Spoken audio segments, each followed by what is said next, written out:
exodus from me to you. Love is an exodus from me to you. In the Egypt of myself, sent away. I've been a slave, yeah. I've been a slave, yeah. Feeding on mud pies for me, myself, and I. To my brother's knees, Lord. I've been blind, building pyramids to my own designs, while missing the wonders, Lord, that you have for this life. Oh Lord, I've been a slave, yes indeed, to a self-centered gaze, yes indeed. Whoa, love is an exodus from me to you. Whoa, love is an exodus from me to you. From this prison of myself, made misery, come set me free, Lord. Come to me, Lord, come and hear my cry. Come deliver me, come deliver me, come deliver me, come deliver me.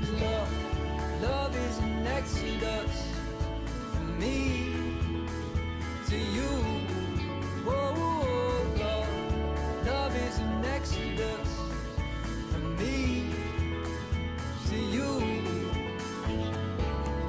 Take me by the hand, lead me where I would not go.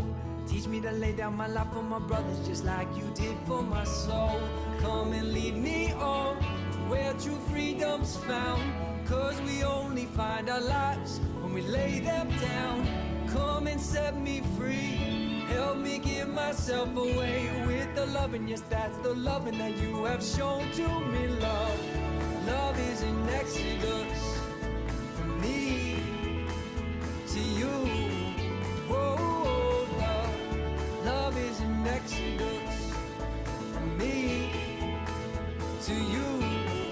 Whoa, love is an exodus from me to you. Whoa, love is an exodus from me to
Hello po, good evening po everyone.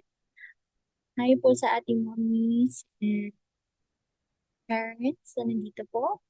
Today, it's our We Parent Talk and for learning. So before we start po and welcome po sa ibang parents, let's worship po muna.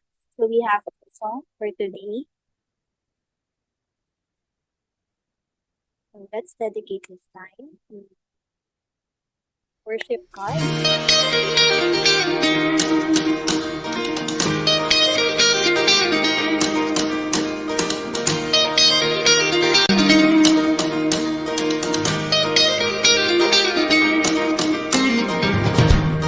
Every tribe will see your glory.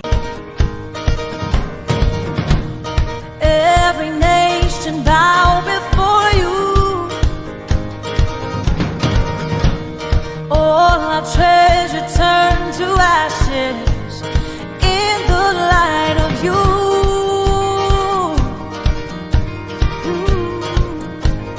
As we're singing, holy is the Lord Almighty.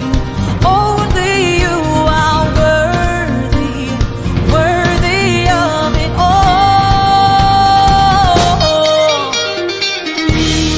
Every tribe will see your glory.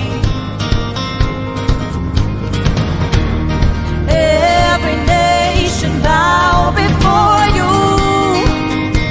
Oh, all our treasure turn to ashes in the light of you. Oh, as we're singing, holy is the Lord Almighty. Only you are worthy, worthy of it all. Praise and glory, honor and strength unto our God, unto our God. Matchless, endless, Lord unrestrained. This is our God. Every tribe sing praise and glory, honor and strength unto our God, unto our God. Matchless, endless, love unrestrained. This is our God. Every tribe sing, ayo, ayo, ayo, ah. Ayo, ayo, ayo, ah. We sing, ayo, ayo, ayo, ah. Ayo, ayo, ayo, ah. Oh, there is no one like our God. No one, there is no one like our God. There is no one like our God. There is no one like our God. Wala kang katulad, O Diyos. Wala kang katulad, O Diyos. No hay nadie como nuestro Dios. No hay nadie como nuestro Dios. There is no one like our God. We sing, there is no one like our God. There is no one like our God. There is no one like our God. Praise and glory, honor and strength unto our God, unto our God. Your matchless, endless, love unrestrained. This is our God. Every tribe sing praise and glory, honor and strength unto our God, unto our God. Your matchless, endless, love unrestrained. This is our God. This is our God. Ayo, ayo, ayo, ah. Ayo, ayo, ayo, ah.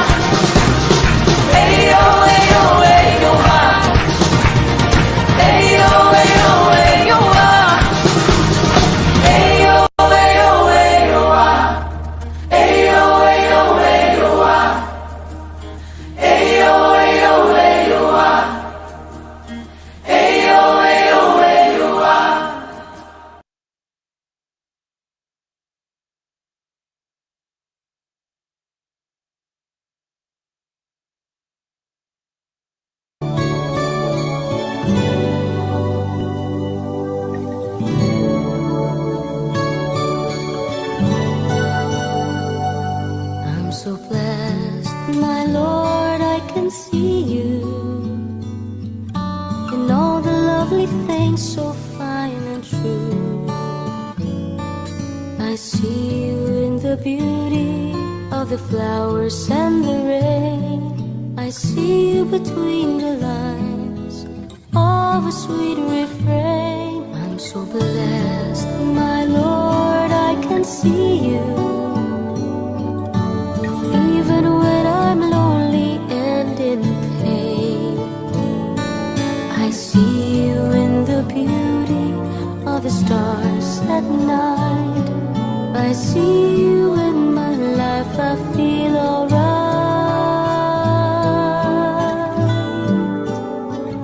I see you, Lord, in sorrow and in happiness. I see you in the glory of sweet success. I see you, Lord, every hour, every day. I can see you, Lord, whenever I pray.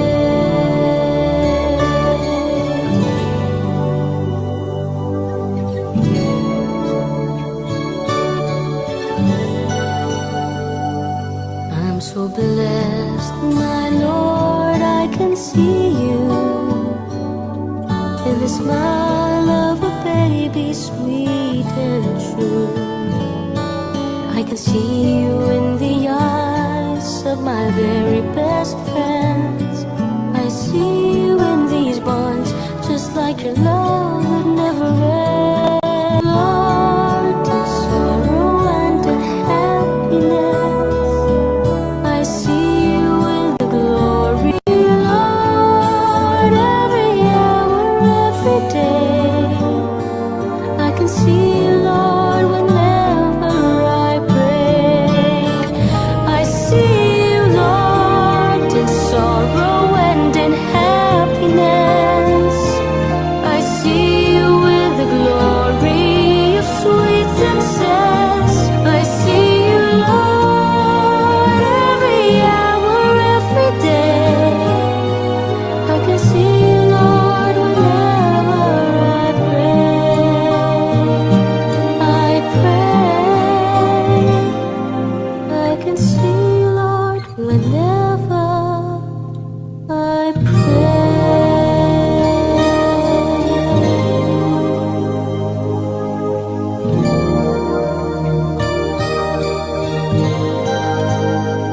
I see you, Lord.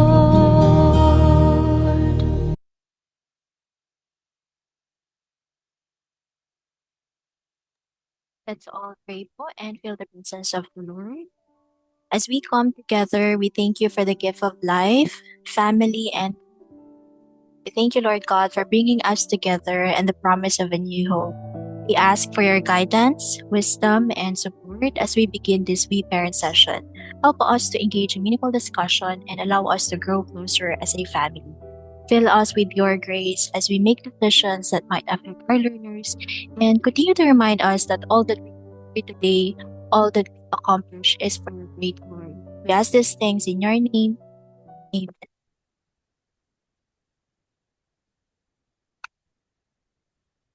Okay, and welcome po sa ating We Parent session, Love for Learning. Again po, for today, we're going to have our homeschool tips. Ayan, teacher yan.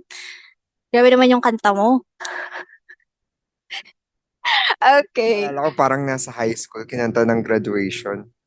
Oo. Okay, so proceed po tayo sa ating homeschool tips. Use this holiday as an opportunity po to deepen your connection with your kids, especially this holiday season. Maga po tayo nagbakasyon. Ayan. So, let's spend a quality time with them. I know po sobrang busy ngayon kasi ang daming schedule, kaliwat kanan. But again po, let's spend a quality time kahit short lang po yan.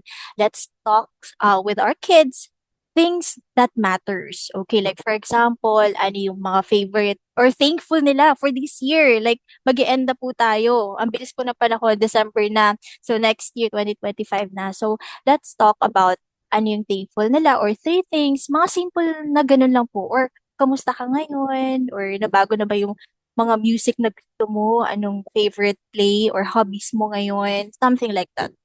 So it's a good time, okay, an opportunity to spend time with our kids, our family, or with other families also, and neighbors and friends.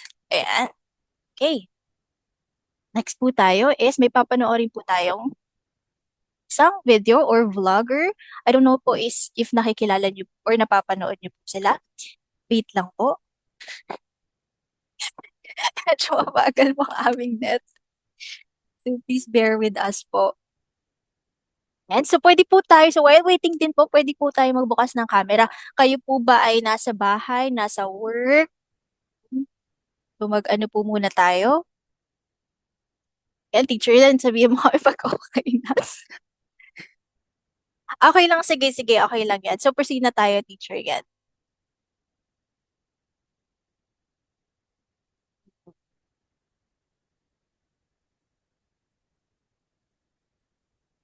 Ayun, ganun po, pwede po kayong mag-open ng camera po. Ayan, sa mga, para, ayan, hi, mommies.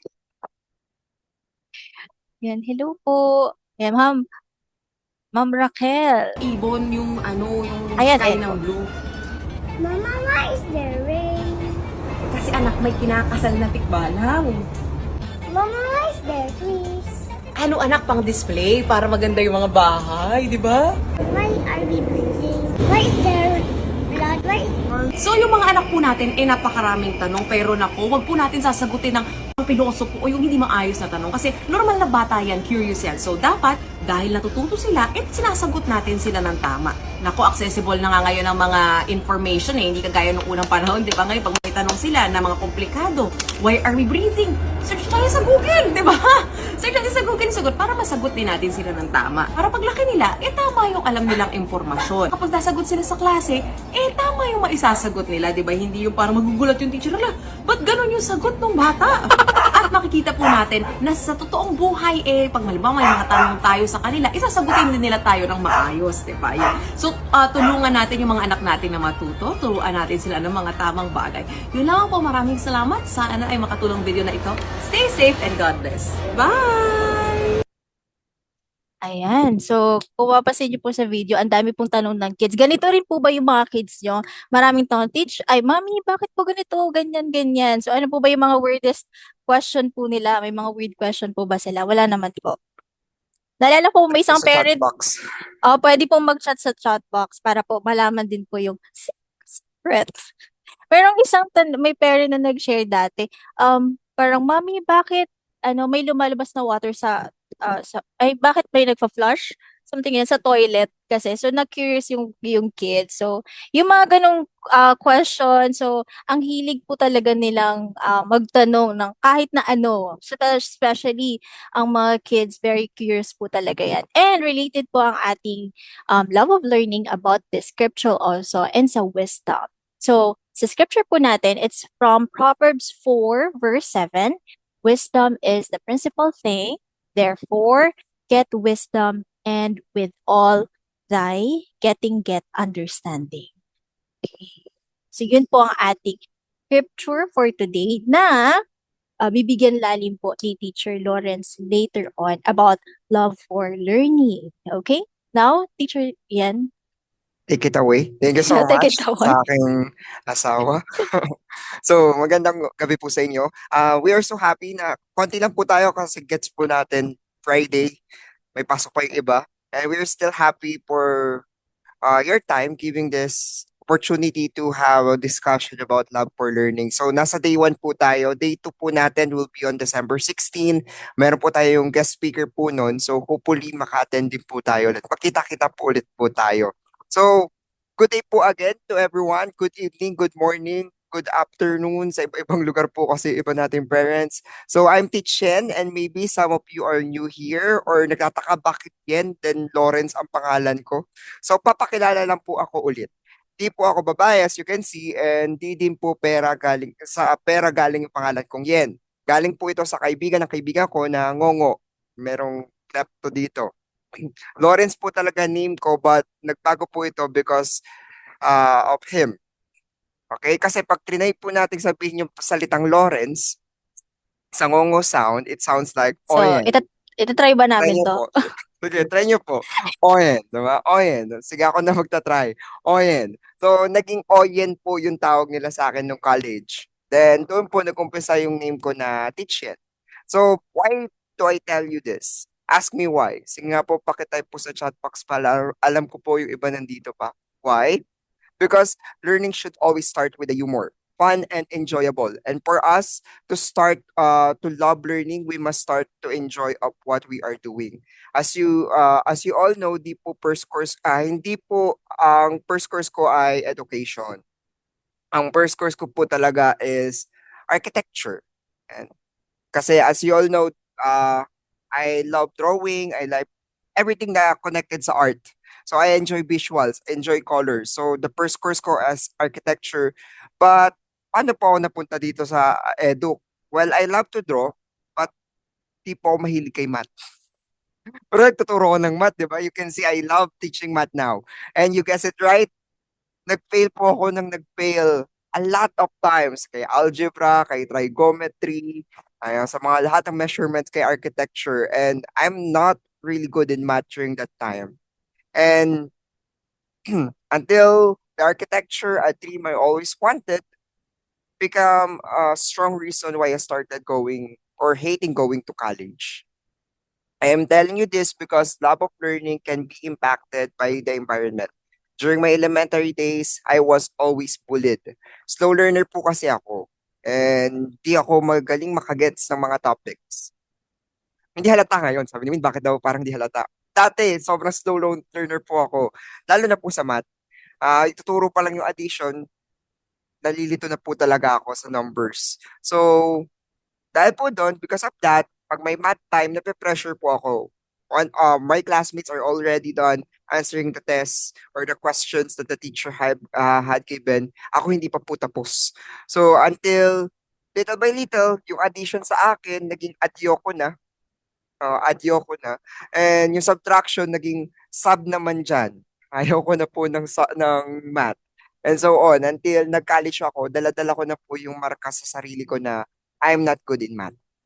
So you see, love for learning can be affected if our kids are doing this on their own. Baka mamaya, instead of seeing them enjoying their progress, baka matulad din po sila sa akin, where I embedded to myself that I am not good at math. Baka because they feel alone learning, baka ma-embed din po sa kanila yung term na I'm not good enough. And ayaw naman po natin yun. Kaya parents, in order for us to help our kids, we need to lean to God and prioritize our eyes to His mission.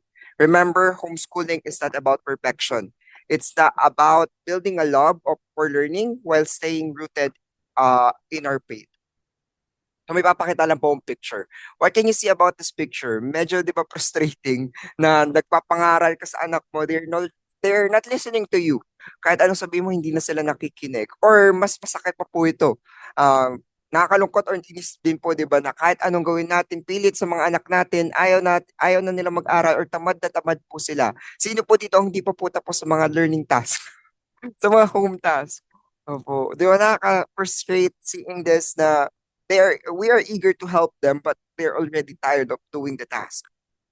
Alam niyo po ba, just like I keep on saying to the parents, pag kinakausap po nila ako, we feed our kids of what we want them to be. Ang mga bata po kasi are like sponges, katulad nung last time na discussion po natin, they copy what we do. So if we want to spark curiosity and love for learning, it should start from us and be like this. Just like our verse for today, came from the Proverbs, wisdom is the principal thing. Therefore, get wisdom, and with all get understanding. And so curiosity sparks learning.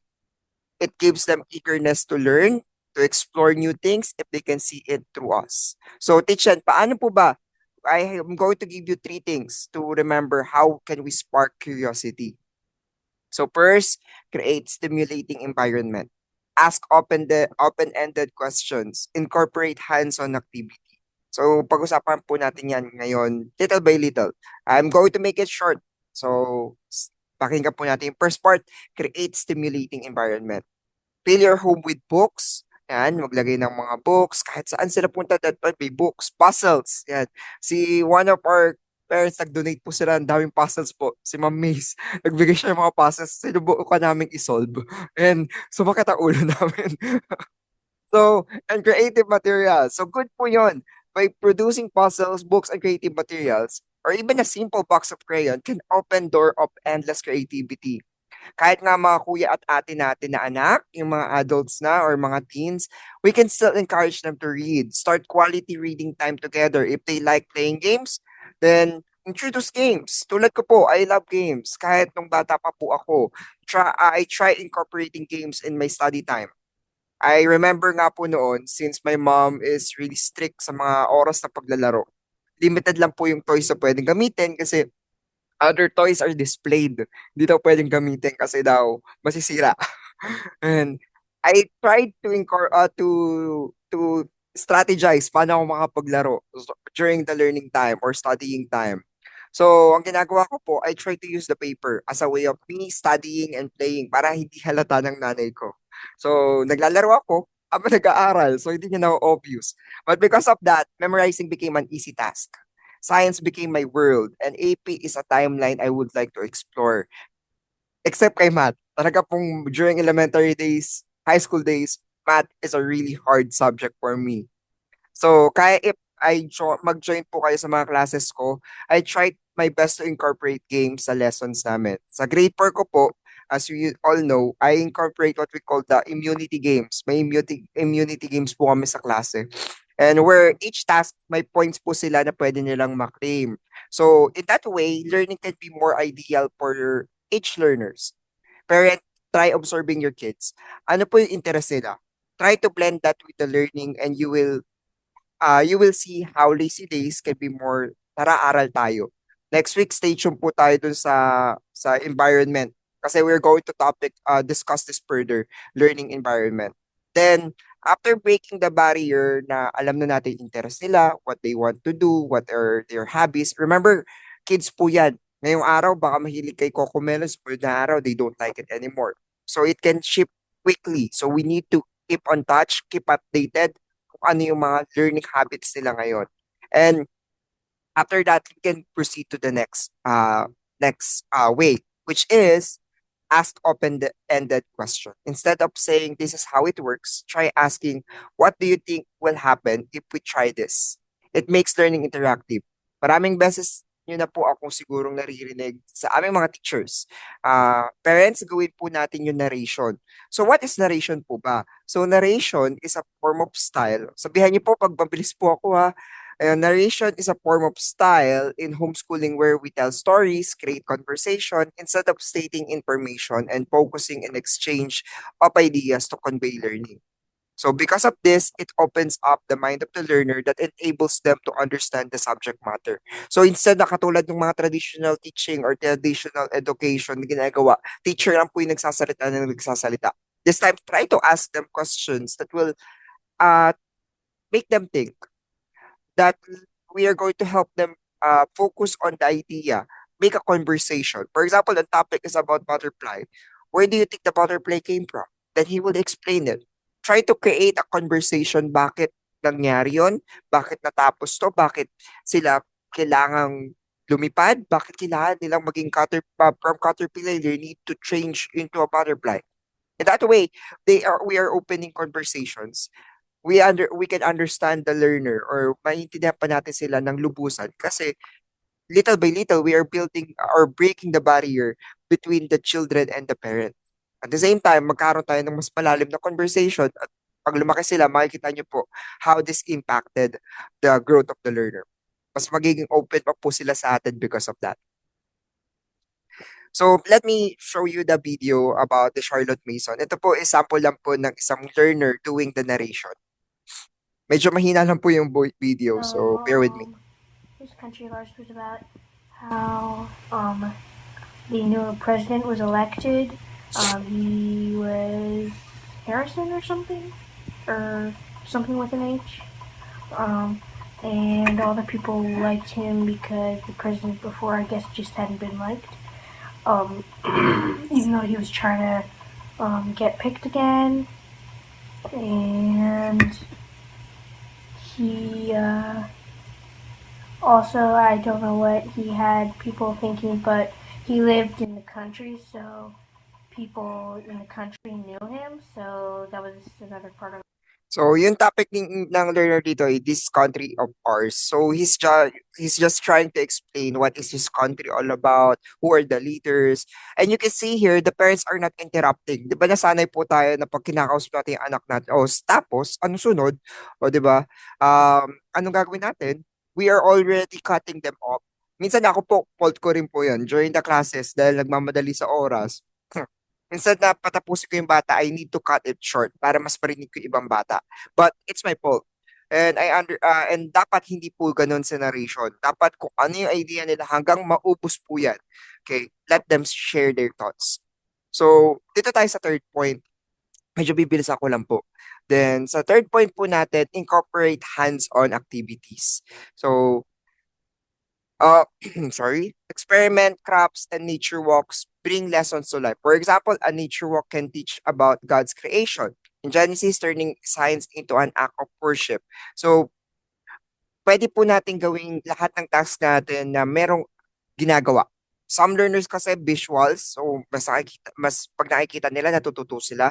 But other learners are kinesthetic. Ibig sabihin po nun yung mga bata na pag may ginagawa, mas nadali nilang natatandaan yung lesson. So, I remember one of my professor in college, siya po yung nasa gitna. And please, doon lang po tayo sa gitna ha. Huwag niyo po akong hanapin. Huwag niyo po akong hanapin. Ito po yung professor ko po. But don't look for me. And college po ako yan. He doesn't just teach by the books, but instead, he lets us play. Imagine college po ako noon, pero kaming lahat naglalaro sa loob ng classroom. So dumating po yung sa point na bakit kami laging naglalaro? Then he explained to us, if I talk and talk and talk here in front of you all day, can you remember everything?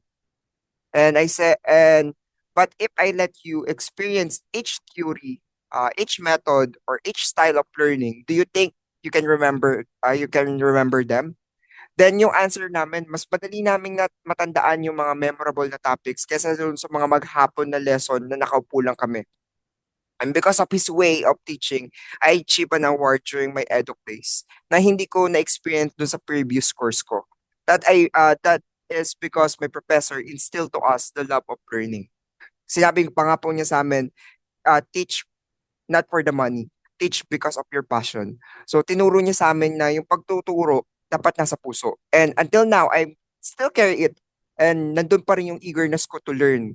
Lagi ako na-excite pag may bago akong natututunan. And that is because one of our teacher implanted that to us. So homeschooling has this kind of privilege. Instead of letting our kids sit the entire day, reading and doing tasks, why can we go out?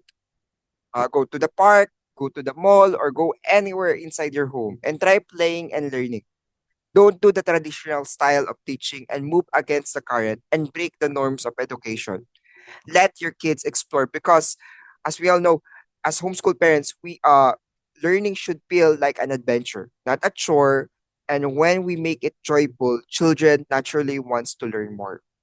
So tandaan po natin to na we need to make sure na yung learning nila, lalo na nasa homeschool po tayo, we are so happy na may ganito tayong platform because we can explore education. We can add more, we can remove that is not necessary, and we can experiment from it and let our learner feel like every day is an adventure to us.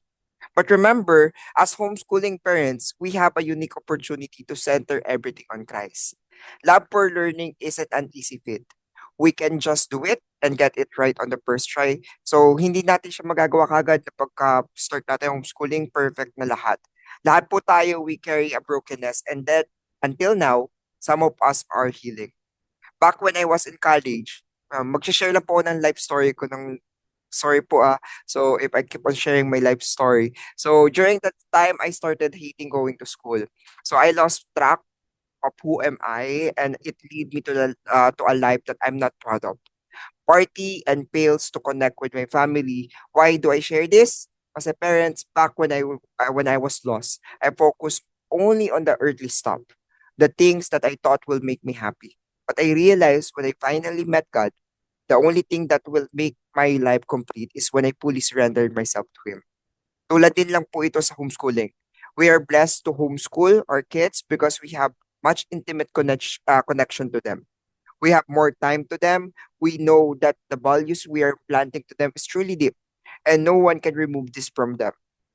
So isang araw nga kami ni Win, we're talking about our future baby. Hopefully and praying po. So sama niyo po sa prayer. And we are excited to homeschool her. So kasi homeschooling is such a unique form of education where both you and your child are discovering the world together. Parehas kayong matututo.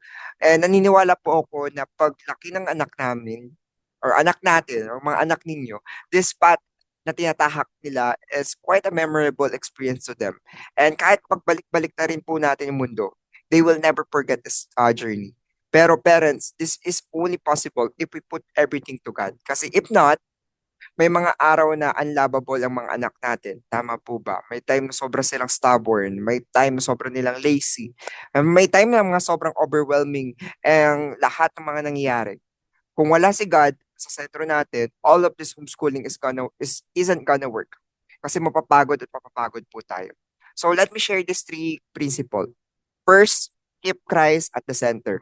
Begin each day with prayer and scripture. Relate every subject back to God. For example, science, show intricacy of His creation, while history reveal His hand in the world's history. Diba yung Bible, it's part of the history. By doing this, we are allowing our kids experience God. Tinuturuan natin sila malaman bakit magandang nasa sentro ng buhay natin ng Diyos. When we focus to God, even in the most overwhelming day, we can see His beauty and we will never get scared of what will happen next. Homeschooling is scary, nakakatakot po ito, because each day is always new to us. With God, we know we are not alone.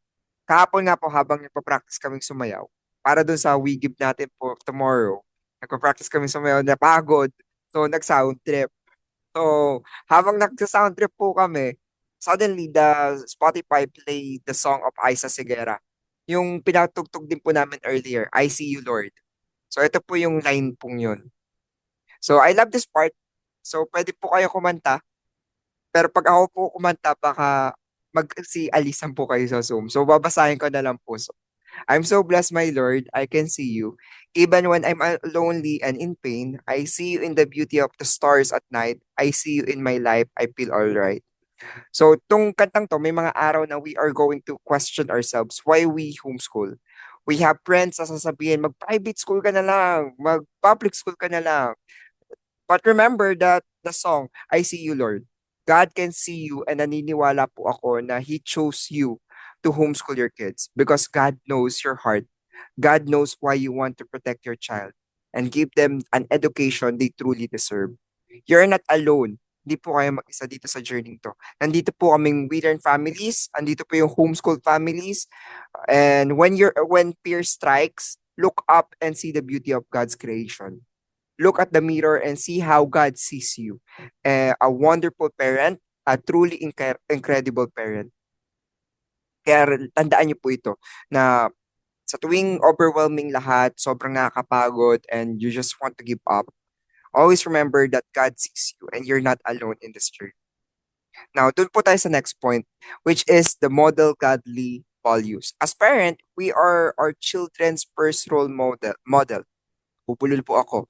Demonstrate humility, patience, and kindness. Remember yung sa Galatians chapter 5, verse 22 to 23, the fruits of the Spirit should guide not just our teaching, but our interaction as a family.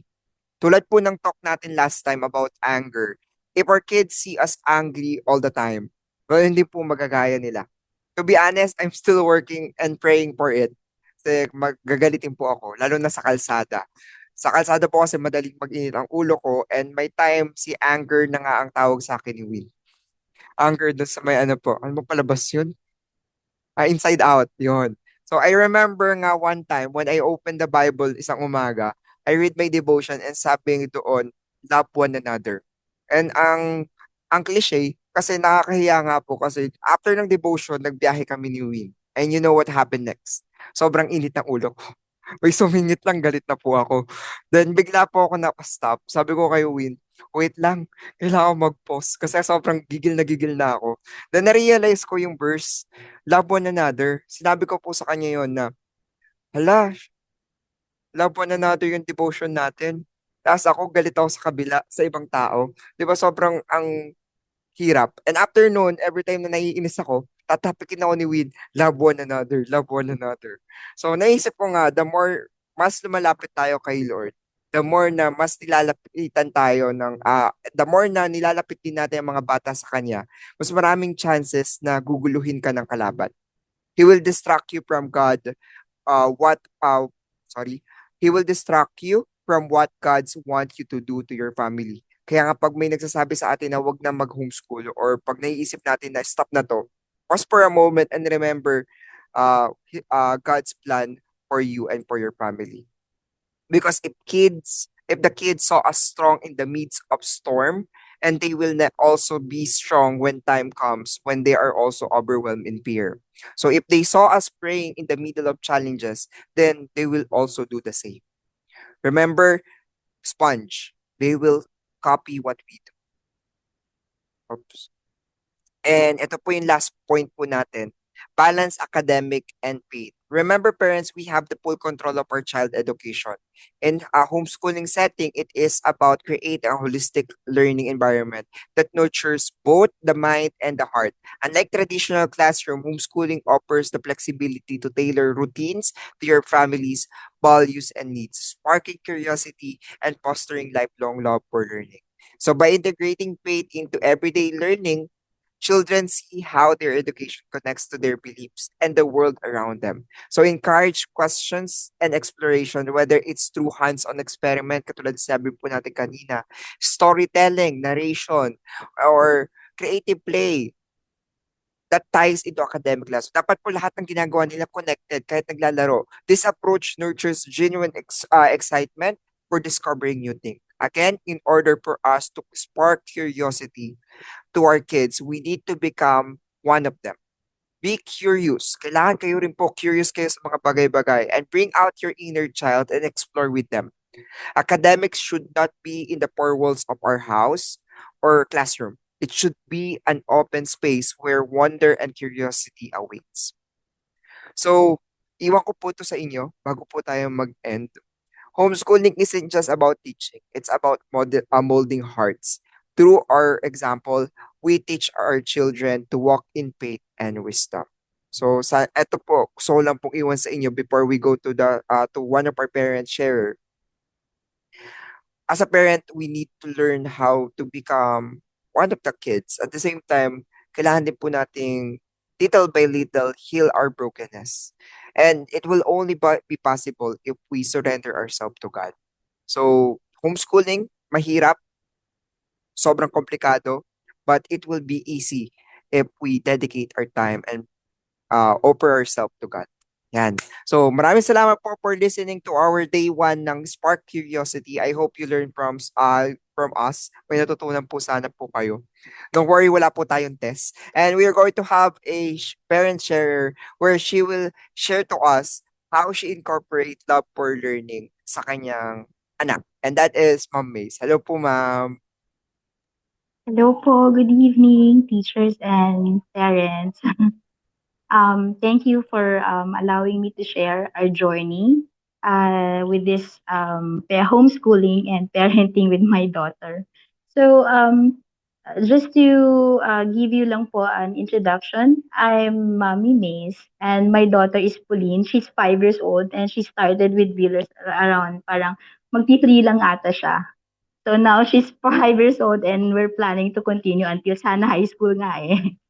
So, actually, before we start homeschooling, ang tinanong talaga namin sa aming mag-asawa is, why do we want homeschooling? Yun muna yung first talaga na ano namin, experience namin.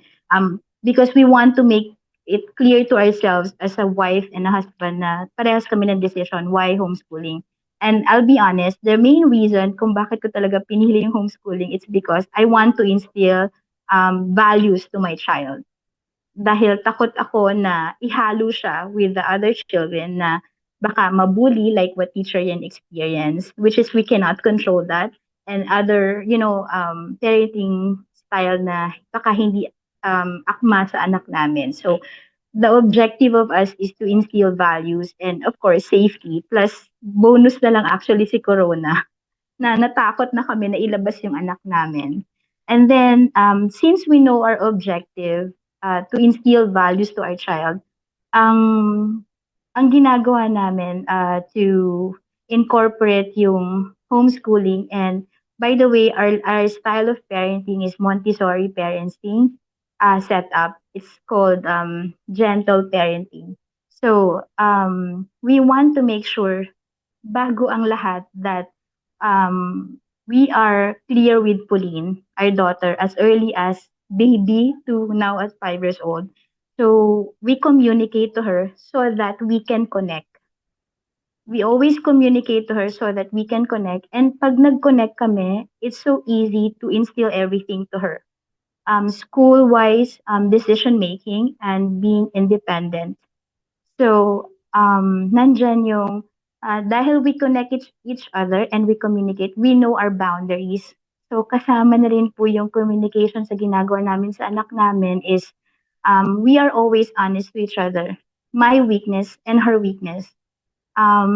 We make sure na sinasabi namin sa kanya na, for example, pagod ako ngayon, hindi kita matuturuan. Can you give me 1 hour, 2 hours? And then you can do reading by yourself. And then she's clear to that as early as 3 to 4, 5 years old.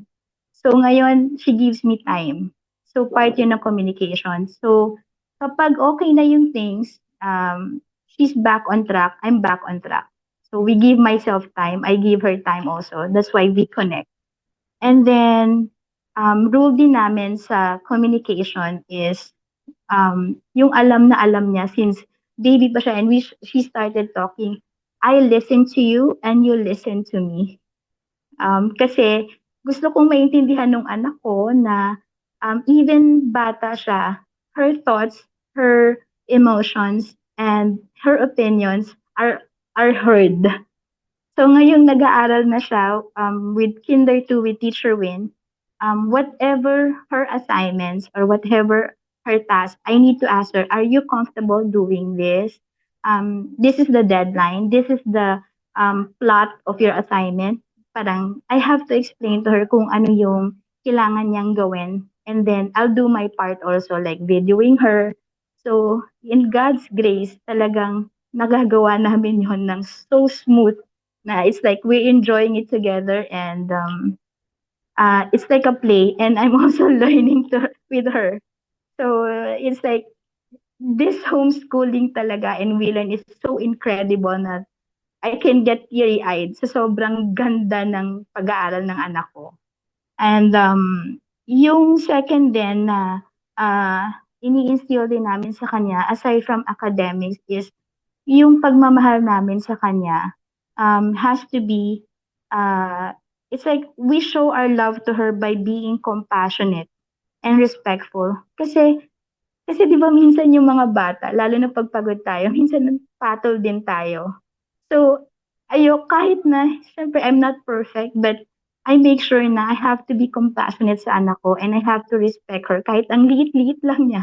So, yun, kapag yung mga bagay na yun na-implement ko sa kanya, in God's grace also, nagagawa na yun sa staff namin, sa helper namin, or kahit sa mga bata sa labas, kahit sa mga hindi niya kakilala na, yung bata na nanghihingi, or mga taong nakikita niya sa labas na yung mga pulubi, ganon.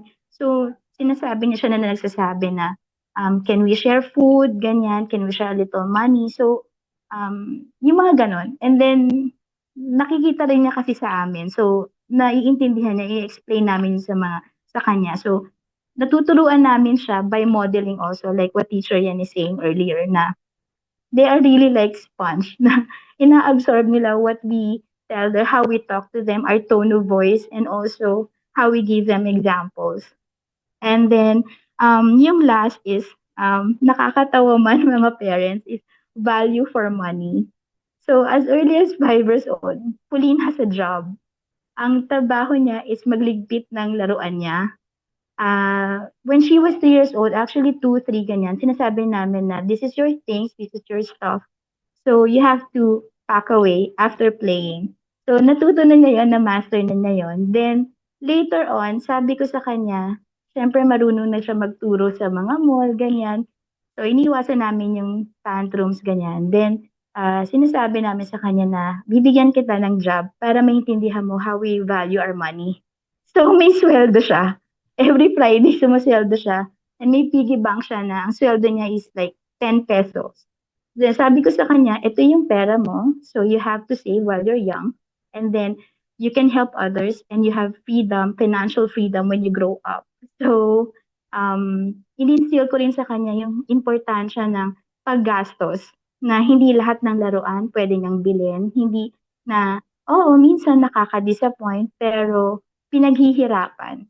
So, ngayon alam na niya yung magligpit, may trabaho siya, then nag-iipon siya. So ngayon pag may papabili siyang laruan, sasabihin ko, magkano yung laruan, magkano na yung ipon mo? Nandiyan umabot kami sa point na dala-dala niya yung bunny bank niya. And then nagbibilang siya ng pambili. Kasi I want her to understand, nakakatawa sa mall na piso-piso, ganyan, 5 pesos. But it's okay. Sinasabihan ko na agad yung cashier na please bear with us. Gusto ko lang maturo sa anak ko na paano magbayad, paano mag-budget para alam niya na hindi talaga uubra na yun na bibigyan namin siya lahat ng laruan, ng mga damit, ganyan. So, yung tatlo lang yun talaga yung ini-instill namin. Then, yung academics talaga is bonus na lang sa amin yun kasi naniniwala kaming mag-asawa na kapag meron ka talagang heart to things, meron kang passion sa mga ginagawa mo, madali mo na rin ma-adapt yung mga bagay, matututunan mo yung mga bagay, and hindi mo siya gagawin dahil takot ka sa parents, takot ka, parang parsado kang gawin. I want my daughter to grow up na mahal niya lahat ng ginagawa niya. Meron siyang compassion sa ginagawa niya, and meron siyang pagmamahal din sa mga taong nasa paligid niya. Kaya, yun lang yung share ko na ginagawa namin ngayon. And as of now, in God's grace talaga, very effective naman siya. Thank you po. Thank you, ma'am. Wow, that's a really wonderful share. Thank you so much po. Now, I'm sorry, biglang po. Ang dami ko pong natutunan and excited tuloy kami ni Will. But anyway po, so we're going to go now with our check-in. So magkaroon po tayo ng breakout room. So bago natin pag-usapan yung tinapik po natin na love for learning, dito po natin siya ipapasok na question. Gusto po nating malaman ngayon with your partner, parents, later, how is your year? Kailangan po natin i-check sa sarili natin, are we still okay? So, what are you grateful for in your homeschool journey? So, ano yung pinaka-thankful ka? So, I want you to share it with your fellow parents. Then, mag-umpisa po tayo breakout room. So, again po, share kamusta po kayo sa year na ito, 2024? And what are your 3 grateful things for this year? Pili lang po kahit 3. And let's have a quick sharing lang po. Yan.